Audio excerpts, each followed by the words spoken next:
Passe la paraula a José María Barandián, de Canviando de Tercio, a qui li van preguntar com haurien de ser les llibreries com a agents culturals i quines accions proposa per al Pla Valencià del foment de la lectura i del llibre. Gràcies.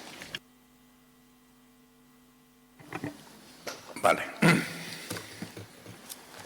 Bueno, buenos días, lo primero, y muchas gracias a la organización por la invitación. Intentar en 15 minutos, 17, poner, digamos, todo lo que se tiene encima de la mesa, con todo lo que se va escuchando, nos puede ir generando una situación de empacho que yo creo que requerirá después tiempo para una buena digestión.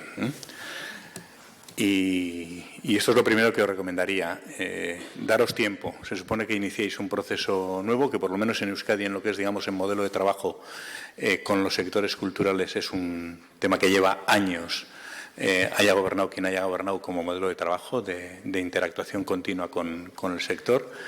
Pero requiere, por un lado, tiempo, y os diría que requiere una cierta comprensión hacia la parte pública, que habrá llegado con una parte importante de su presupuesto apalancado, con dificultades en muchas ocasiones de mover o no mover partidas en tiempos en los que seguimos en crisis y sabiendo que cualquier movimiento causará dolor a otras contrapartes, y por lo tanto os pediría, digamos, cierta comprensión desde lo que he vivido yo en su momento por la parte pública. Creo que se ha dicho en la presentación en la mañana el cómo se generan procesos es muy importante. Creo que empecéis de alguna manera un modelo de proceso nuevo y de trabajo de interactuación, y os invitaría de alguna manera a que lo miméis, ¿vale? Voy a saltar bastante rápido una primera parte y me voy a centrar casi en la parte final de propuestas, porque además, como ha habido algunas referencias muy concretas, vamos a ver. Por alusiones. No, por alusiones no, porque Seguimón y Cía me han ido pasando la pelota de cosas que yo tendría que hablar teniendo menos tiempos que ellos, ¿no? Pero bueno, sí creo que hay dos, tres cosas que son por lo menos importantes como punto de vista, y que como sector, no solamente como sector del libro, sino que como sector, digamos, de la cultura, conviene tener en cuenta. Los dos únicos agentes imprescindibles para, digamos, que exista un acto cultural es el creador y es el usuario final. Los demás somos en ese proceso meros facilitadores, meras comparsas en un momento concreto o meros mediadores. Por lo tanto, podemos llegar en algún momento a ser totalmente prescindibles. En general, hasta ahora, las políticas culturales se han centrado mucho en trabajar en ese elemento de mediación que ha sido, digamos, lo que se ha denominado habitualmente el sector productivo, trayendo como consecuencia algo que Manuel Gil dejaba caer de alguna manera colateralmente, que es que ha habido muchas ayudas para la producción sin generar de ninguna manera demanda. Una producción sin demanda en el ámbito cultural, un objeto cultural que no es consumido, que no es usado por un usuario final, realmente no está cumpliendo su labor cultural y, por lo tanto, pervierte en gran medida el modelo. Entonces, yo creo que esto, por lo menos, es importante tenerlo claro. Y creo que es muy importante también decirles a las administraciones que ellas no hacen cultura, que ellas lo que hacen en todo caso es política cultural, que es una cosa distinta, que según los modelos de proceso que se hayan trazado anteriormente, lo que tendrán que hacer es priorizar, presupuestar y legislar, ¿vale? Pero los actores del hecho cultural son los ciudadanos, individual o colectivamente, como creadores, como mediadores y como usuarios. En este sentido, sí creo que el papel de librerías, de bibliotecas y del ámbito educativo en lo que es el sector del libro son claves, porque creo que son, digamos, las tres instituciones que más cerca están realmente del ciudadano y que, por lo tanto, deberían tener cierta capacidad de escucha y deberían ser escuchadas por parte del sector para ver qué elementos de demanda o no hay por parte de ese ciudadano. Me voy directamente, y voy a saltar todo esto, a las 10 propuestas. Os habéis fijado que al principio he puesto algunas librerías. Es decir, yo creo que pueden existir librerías que no tengan ningún afán de realizar ninguna acción cultural, que quieran ser meros expendedores de libros, sea lo que sea. Y por lo tanto yo creo que si hay una primera acción,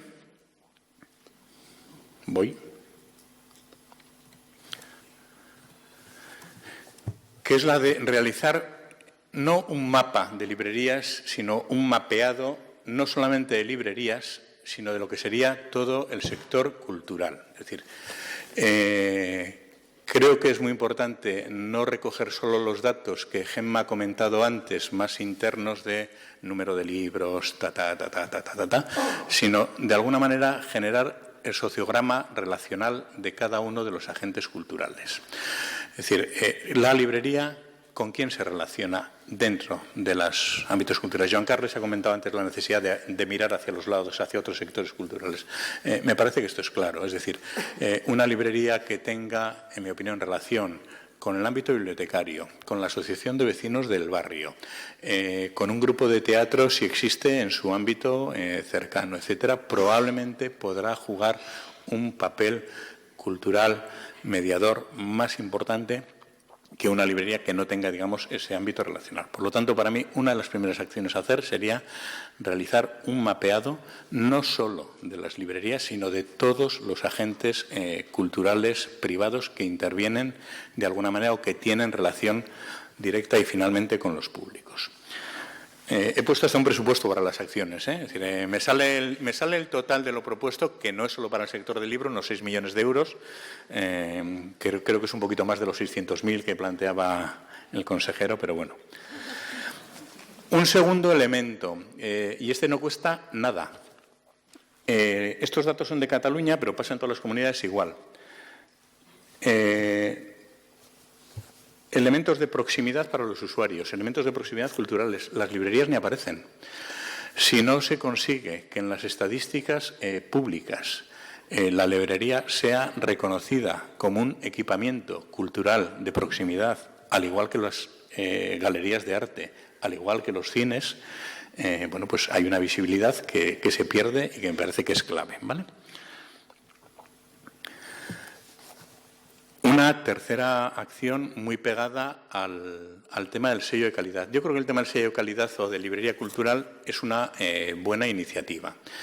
Se ha copiado en gran medida del modelo francés, pero claro, aquí tenemos siempre el problema de que copiamos en momentos históricos distintos. Es decir, el modelo francés nació cuando nació, copiamos miméticamente en una situación que yo creo que en realidad es otra, ¿no?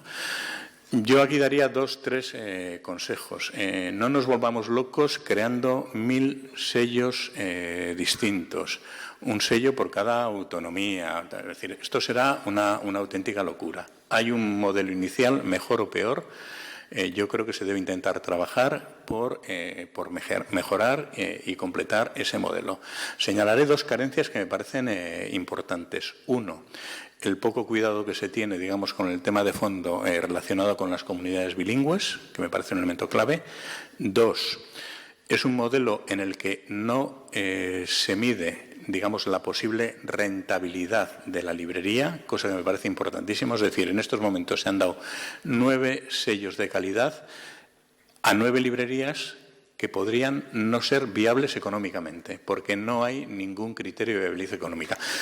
Y la librería, en su vertiente de alguna manera comercial, lo primero que tiene que asegurar es que pueda ser viable económicamente y todo lo demás, digamos, le vendrá un poco por añadidura, ¿no? Sobre esto yo creo que hay ratios que se pueden discutir de cuáles son los niveles de facturación, etcétera, etcétera, etcétera, pero me parece que es un elemento clave a trabajar. Y un tercer elemento que lo dejo como reflexión. Todo el modelo está planteado, vamos a decir, desde lo nuevo, desde la producción. ¿No puede una librería de segunda mano ser una librería cultural? ¿Por qué no? ¿No puede una librería de antiguo ser una librería cultural? ¿Por qué no? ¿No puede ser una librería con menos fondo que el que se señala como elemento una librería cultural? Porque lo cultural, ¿qué es? ¿El volumen de venta de producto o, digamos, la facturación y la incidencia que se tiene en un sector concreto o no? Yo creo que ahí quedan cosas por mejorar, pero tírese del hilo empezado y no empecemos a generar otros hilos distintos.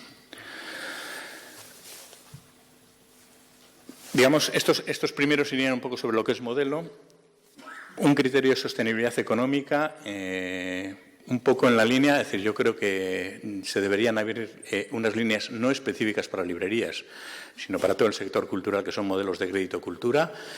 El ISIC actual tiene modelos, de alguna manera, que yo creo que son válidos, han ido evolucionando en el tiempo.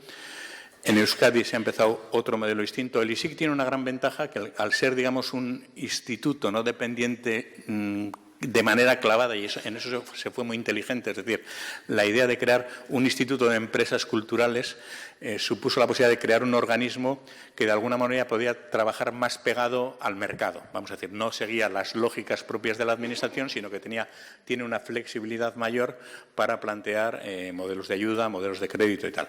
Yo creo que hay un modelo que se puede estudiar. En Euskadi se ha empezado con otro modelo que, como no existe un instituto, lo que se ha hecho ha sido conveniar de alguna manera con dos entidades financieras fundamentalmente, con Triodos Bank, que es una de las entidades que más o menos habitualmente concede crédito a determinados sectores culturales, y con Kutxabank, donde sí se han planteado, sobre todo, que siempre el gran problema de los bancos, cómo modificar, digamos, los criterios de aval.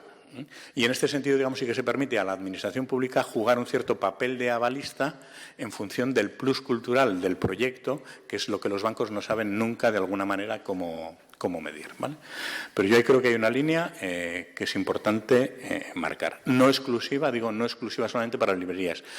E insisto en estos elementos de no exclusividad porque creo que ayudan también al sector a tener que mirarse a los ojos con otros agentes culturales que tienen tanto derecho o más, si realizan una actividad cultural más significativa, en el impacto que pueden tener. Bien, una siguiente, que en Cataluña yo creo que también existe de alguna manera pegada al ISIC, sería la asesoría en modelos de negocio. Es decir, hay uno de los problemas, lo hablábamos antes de pasada, que lo hablaré después, que es que la mayoría de los libreros no tienen formación específica. Es decir, hemos vivido todos de un elemento de voluntarismo que al final yo creo que eso genera un elemento perverso en el propio sector. Por lo tanto, paralelo a los modelos de crédito, paralelo a los modelos un poco de calidad, una asesoría específica de cómo plantear y elaborar modelos de negocio. Un criterio de sostenibilidad y sentido, que lo planteo y Carmen dejó antes alguna cosa abierta, es decir, creo que las compras públicas de las bibliotecas deberían volver a las librerías. Sobre todo, además, por un planteamiento claramente de político, donde, es decir, el valor cultural, que es el que queremos dar, debe pasar fundamentalmente por aquellos agentes que pueden interactuar entre ellos. Cuando digo con las librerías, aquí ahora volveríamos y empezaríamos a retomar hacia atrás temas, digo, no por todas las librerías, sino probablemente por aquellas librerías que quieran haber hecho una apuesta cultural, que en ese mapeado que de alguna manera se plantea realmente sean relevantes, que realmente cuando se ha hecho el mapeado tengan una acción preferente ya, de hecho, con las bibliotecas o con otros agentes, etcétera, etcétera. Aquí los hilos, pues sí, no te preocupes, que a mí me va a dar tiempo. Un criterio de I+D, que lo he denominado así, que es la necesidad de elaborar un plan de formación permanente para los libreros. Yo me apunto y compro la idea, una de las ideas que ha comentado antes Carmen, es decir, la formación en la prescripción, y luego hablar con la gente de la Escuela de Biblioteconomía, de la Facultad de Biblioteconomía de Barcelona. Es decir, hay por lo menos un plan de trabajo ya hecho, lleva 4 años funcionando. Ellos están pensando ya en un cierto modelo de formación permanente más allá de lo que en estos momentos están haciendo, digamos, de grados. Y si hay cosas inventadas, apréndase de lo que ya existe. Es decir, no hay que inventar continuamente la pólvora. Otra línea de ayudas a proyectos culturales, y digo proyectos y no acciones, en las que se valore fundamentalmente la interrelación con otros agentes. Volvemos al hilo inicial. No estoy pensando, digamos, en presentaciones de libros, sino que estoy pensando bastante más en esta línea que Carmen también señalaba, de salgamos de las librerías, de alguna manera, o abramos las librerías a otros ámbitos de actuación. Os dejaré sobre esto una reflexión. Hemos cometido, yo creo, un gran error en hablar de industrias culturales. Es decir, un sector que está formado sustancialmente en el 99% por micropymes no es una industria, es un conjunto de empresas que trabajan sobre un sector, pero no hay realmente ningún elemento tractor. En la medida en que, además, los soportes que han dado hasta ahora sentido han perdido su valor de mediación exclusiva, o somos capaces de ir tejiendo lazos a los lados y generando proyectos nuevos, más allá de la dialéctica analógico-digital, sino proyectos transversales que pueden ser muy analógicos, pero de alguna manera pueden ser multimediáticos en lo analógico, o tendremos, digamos, futuros complicados. Entonces, creo que se debe y puede potenciar en las propias librerías ir generando este tipo de proyectos. Bono Cultura o Club Cultura. Os contaré, digamos, una maldad, ahora ya que ha pasado tiempo. El Bono Cultura se puso en marcha en el Gobierno por una razón muy sencilla. Las librerías era el único subsector de la cultura que no tenía ningún tipo de ayuda específica. Todo el resto de los agentes, no solamente el sector del libro, sino el resto de los subsectores, tenían ayudas. Y se empezaba, digamos, a ver caer la crisis, ¿vale? Aparte de que se necesitaba un efecto bomba siempre en un gobierno. Esto las administraciones o a veces la política comunicacionalmente lo pide, ¿no? Este fue el motivo fundamentalmente del lanzamiento del Bono Cultura, que luego es cierto que se abrió otros comercios, etcétera, pero cuando se hizo el análisis del primer año, el 85%, digamos, del gasto se hizo fundamentalmente en las librerías. Esto trajo serios problemas legales con las grandes superficies, bla, bla, bla, bla, bla, bla, bla, bla, bla, bla. Yo sí creo que es un modelo a incentivar. No tengo claro, y ahora responderé también, digamos, mis dudas encima de la mesa, si estos lemas de consuma cultura son los mejores lemas sobre los que nos tenemos o nos debemos mover desde la óptica de la cultura. Ya sabemos que en lo que gastamos el dinero marca, digamos, también nuestras prioridades vitales.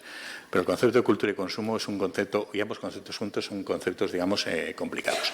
En cualquier caso, avanzar sobre líneas de modelos de bono cultura o de clubs de cultura, como existe un modelo en Cataluña relativamente asentado privado, que es el modelo Club 3C, etcétera, yo creo que es un camino interesante por dos motivos. Por incidir, digamos, sobre la parte de la demanda sustancialmente y no solo hablar de la producción, y porque nos obliga de alguna manera también a hablar con el resto de los sectores que también realizan oferta cultural.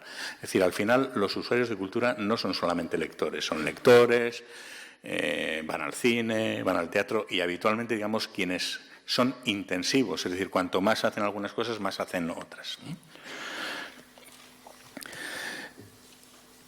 Una acción sobre no lectores. Y aquí os diría, y acabo tan rápido, que analicéis un poco los modelos de fábricas de creación que se puso en el Gobierno vasco, donde en el fondo son ayudas transversales a distintos sectores culturales que tienen incidencia sobre públicos no usuarios habituales, digamos, del ámbito cultural. Y unas jornadas finales transversales también de reflexión sobre lo que pueda ser incidencia sobre trabajo en públicos. Y nada más. Todo lo demás me lo quedo. ¿Vale?